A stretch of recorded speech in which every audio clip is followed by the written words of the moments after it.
బనగనపల్లె మండలం నందవరం గ్రామంలో దారుణం జరిగింది. వృద్ధురాలైన భార్యను భర్త హత్య చేశాడు. బనగనపల్లె మండలం నందవరం గ్రామంలో వెంకటలక్ష్మమ్మ 60 సంవత్సరాల వృద్ధురాలిపై భర్త వెంకన్న గొడ్డలితో దాడి చేసి దారుణంగా హత్య చేసిన సంఘటన కలకలం రేపింది. అవును సార్.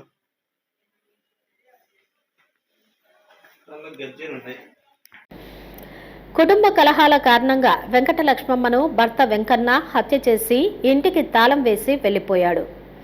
ఇంటి నుంచి దుర్వాసన రావడంతో స్థానికులు పోలీసులకు ఫిర్యాదు చేశారు. వెంకటలక్ష్మమ్మ మృతదేహాన్ని శవ పరీక్ష కోసం బనగానపల్లె ప్రభుత్వ ఆసుపత్రికి తరలించారు. పోలీసులు కేసు నమోదు చేసుకుని దర్యాప్తు చేస్తున్నారు.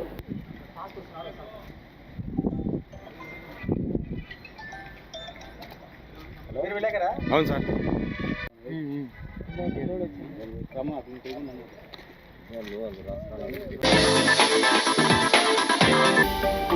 హలో అండి, నేను మీకు Rakshitha. Please do subscribe to Nandyal communications.